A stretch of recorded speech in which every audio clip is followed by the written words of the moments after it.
O e-commerce levanta diversas questões relacionadas aos desafios da tributação das operações realizadas em tal contexto, tanto no âmbito da legislação interna quanto no plano internacional. Razão pela qual resolvemos gravar a aula de hoje em sequência à série que nós estamos produzindo aqui no YouTube, que trata sobre o planejamento tributário dos canais de vendas online.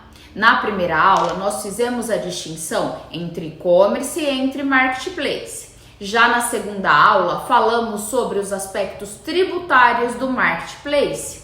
E no dia de hoje, falaremos sobre os possíveis regimes tributários para o seu e-commerce. Portanto, seja bem-vindo ao canal Verbalizando o Direito, o seu canal digital de educação jurídica. Espero que todos possam aproveitar o conteúdo. Meu nome é Tatiane Moreira e será um prazer tê-los aqui comigo. Então, vamos lá?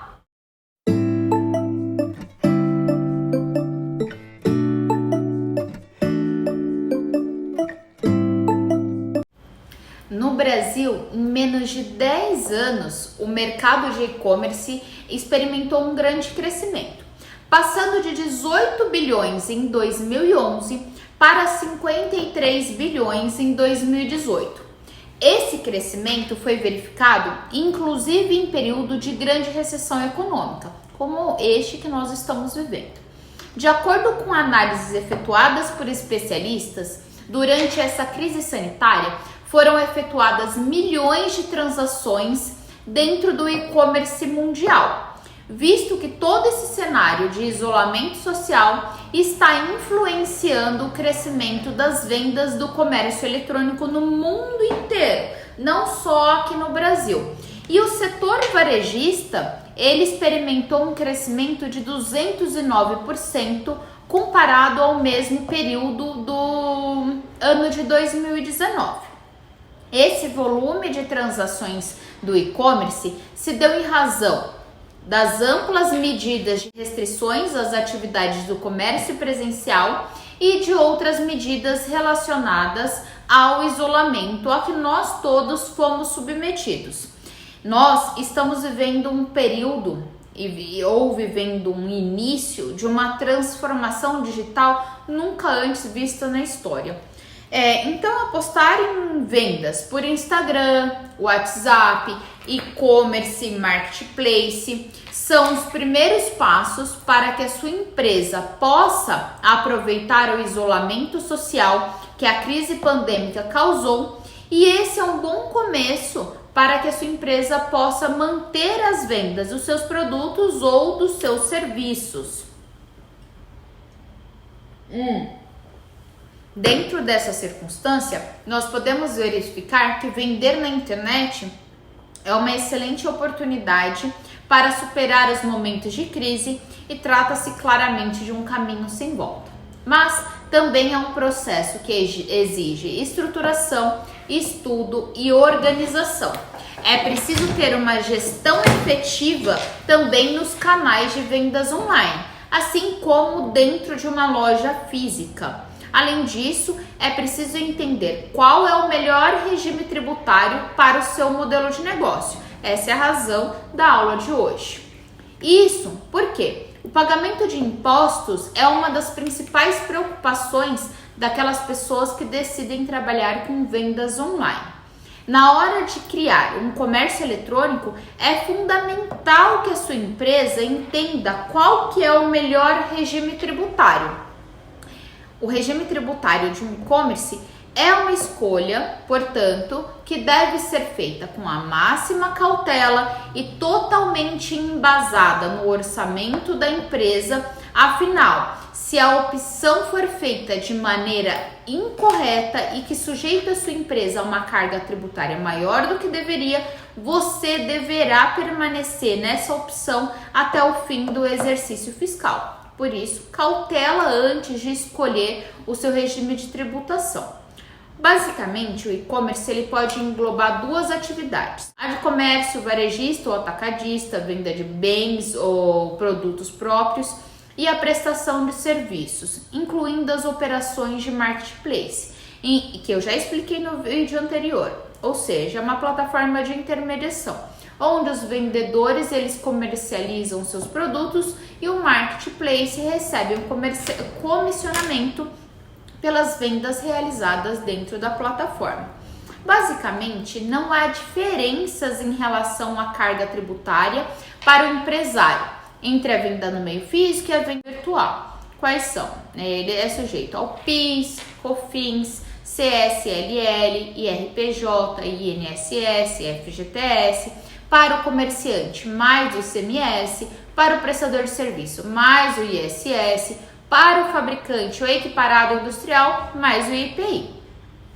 Dentro dessa realidade, os e-commerces podem optar pelos seguintes regimes de tributação: MEI, Simples Nacional, lucro real e lucro presumido. Mas para isso é preciso levar em consideração uma série de fatores, conforme eu informei anteriormente. Isso tudo com o intuito de afastar o risco da sua empresa pagar mais tributos do que ela deveria. Inclusive, 90% das empresas no nosso país recolhem cerca de 40% a mais de tributos do que elas deveriam. E isso ninguém conta pra gente, não é mesmo? O governo não quer saber disso, ele quer saber de tributar, ele quer saber de arrecadar. Você que precisa estudar. Por essa razão, é preciso entender quais são os regimes tributários disponíveis para o seu e-commerce. Primeiro regime: microempreendedor individual. Pessoas que abrem um negócio de vendas online podem optar pela categoria MEI. Essa opção é ideal para o empreendimento que fatura até R$ 81 mil por ano. No entanto, para se enquadrar no MEI, o proprietário do e-commerce não pode ser sócio ou titular de outra empresa e pode ter apenas um único funcionário. Para se registrar como MEI é simples, basta acessar o portal do empreendedor e depois regularizar o CNPJ na prefeitura da sua cidade. As taxas para quem abre um e-commerce no regime MEI funcionam da seguinte maneira.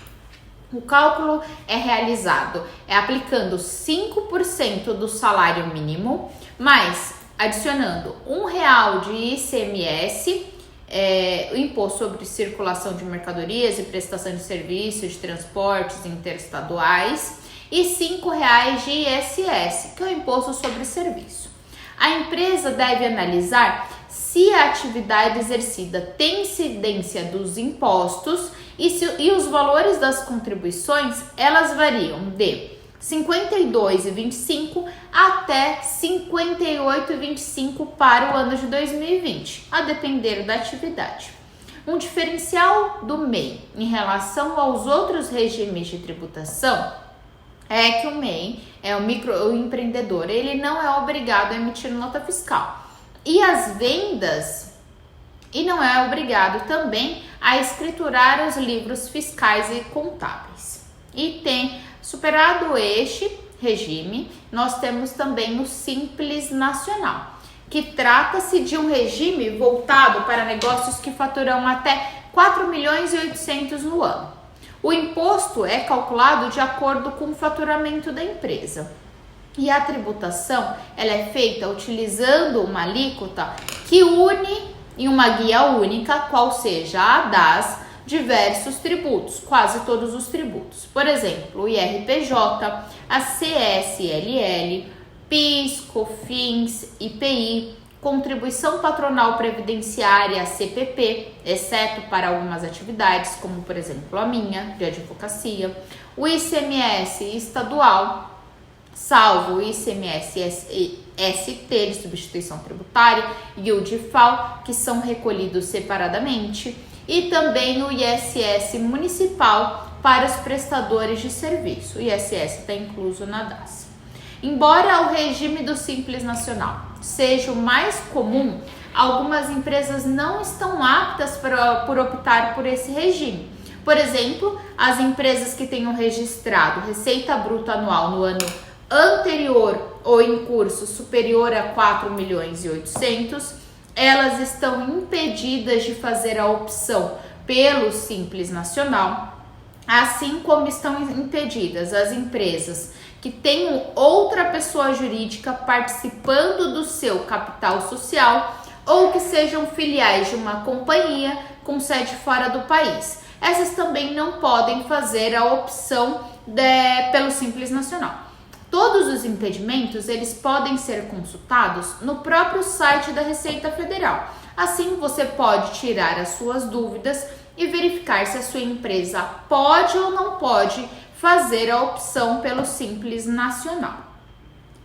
Superado o Simples Nacional, nós temos mais um regime de tributação, que é o lucro presumido. Depois do Simples, ele é o regime com mais empresas adeptas no nosso país, porque ele é também um pouco mais simples do que o lucro real, por exemplo.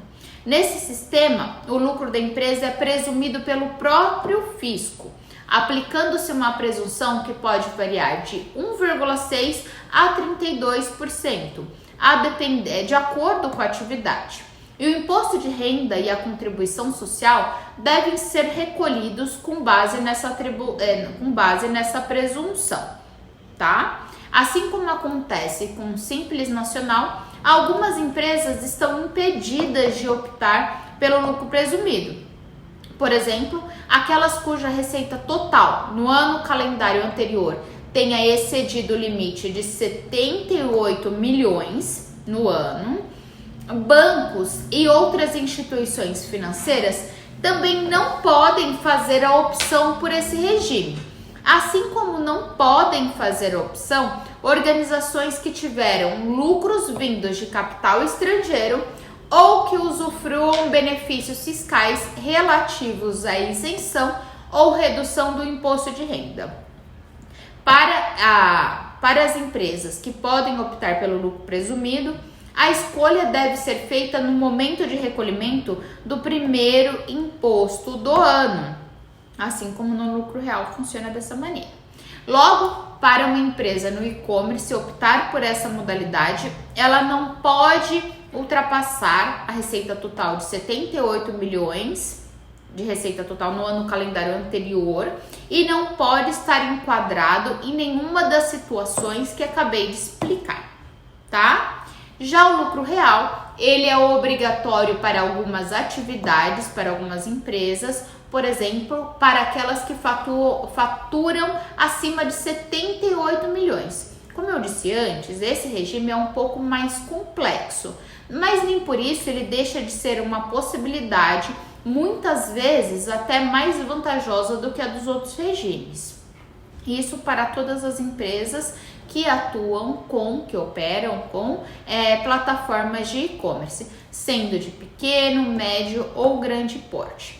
Às vezes sai mais barato a opção pelo Simples Nacional do que pelo lucro presumido, do que pelo Simples Nacional. Por exemplo, quando a empresa opera com prejuízo ou margem mínima de lucro. Nesse regime tributário, permite-se a dedução de todos os custos, de todos não, tá? Permite-se a dedução dos custos de despesas operacionais e o critério para apuração dos impostos a serem pagos é o lucro líquido obtido pela empresa. Nesse caso, quando houver lucros, aplicam-se as alíquotas do imposto de renda e da contribuição social. E se a companhia durante o período não lucrar durante o período, ela não deverá recolher tais tributos. Assim como no caso do lucro presumido, como eu já disse, essa opção também deve ser feita no recolhimento do primeiro tributo do ano. Para fazer o cálculo do imposto, é levado em consideração o resultado final da empresa. Então, é calculado a receita menos os custos para, dessa forma, chegar ao valor dos tributos. Eu acho que eu expliquei as opções. Esses são os regimes de tributação que podem ser escolhidos pelo seu e-commerce. Para descobrir qual o melhor regime de tributação para o seu modelo de negócio, você deve entender qual deles está mais alinhado com o orçamento anual da sua empresa, com a realidade financeira dela, qual é o mercado que ela está inserido e também com a sua gestão. É importante ressaltar, entretanto, que todas essas mudanças devem ser estudadas, planejadas de maneira cautelosa e criteriosa e, sobretudo, com antecedência, tá? Você não pode escolher de última hora esse regime, mesmo porque você depende aguardar o exercício fiscal. Finalmente, aproveito esse vídeo para alertá-los que a grande polêmica que envolve a tributação dos e-commerces está relacionada à cobrança do ICMS, que é um tributo de competência estadual, ou seja, cabe a cada unidade federativa arrecadá-lo. Logo, nós temos 26 sujeitos para legislar sobre o assunto e para cobrar esses impostos, logo, toda essa complexidade. Pensando nisso, na próxima aula aqui no YouTube, falaremos sobre o ICMS no e-commerce, trazendo questões relacionadas aos regimes especiais instituídos por alguns estados, exemplo, estado de São Paulo, estado do Paraná, e também questões relacionadas à cobrança do DIFAL, que é a sigla para o diferencial de alíquotas do ICMS. O DIFAL é um cálculo usado para operações interestaduais, ou seja, quando vende de São Paulo para Goiás, São Paulo para o Rio de Janeiro, vendas efetuadas para consumidor final, não contribuinte e não contribuintes do ICMS, ou seja, para pessoas físicas para uso próprio, ou, por exemplo, para empresas que não tenham inscrição estadual ou ainda que tenham não são contribuintes do ICMS, como, por exemplo, as engenharias e construtoras. E por falar no DIFAL, eu encerro esse vídeo deixando uma dica para os e-commerces que realizam operações interestaduais, qual seja, desde 2016, na ação direta de inconstitucionalidade 5469, o ministro Dias Toffoli deferiu uma liminar para suspender a aplicação do diferencial de alíquota prevista no convênio CONFAS número 93 de 2015 para empresas do Simples Nacional. Logo, se você é uma empresa optante pelo Simples Nacional, mas está sendo cobrado do DIFAL e está pagando esse tributo, sugiro que procure a Secretaria da Fazenda do seu estado para requerer a exclusão dessa cobrança ou ainda que adote o caminho mais seguro, que é a impetração de mandado de segurança visando barrar a cobrança do DIFAL, assim como para requerer o direito à restituição dos valores recolhidos a esse título. E a restituição ou compensação poderão ser feitos posteriormente através de procedimento administrativo. A escolha certa pode significar o sucesso do seu negócio. Estude, planeje, sonhe e execute, tá? Então era isso que eu tinha para falar com vocês. Eu espero sinceramente ter contribuído, ainda que de maneira singela, para o sucesso do seu negócio. Agradeço muito pela participação e caso vocês tenham gostado desse vídeo, eu peço que se inscrevam no canal Verbalizando Direito, me acompanhem nas redes sociais, no Instagram, doutora Tatiane Moreira, no Facebook, Tati Moreira Guimarães, pois constantemente nós publicamos uma série de dicas jurídicas, dicas empresariais, tanto para empresários, curiosos, estudantes de direito, advogados, pois nós acreditamos que o conhecimento é a chave do sucesso para qualquer negócio. Eu agradeço mais uma vez pela participação de vocês. Obrigada por estar comigo até aqui. Até logo!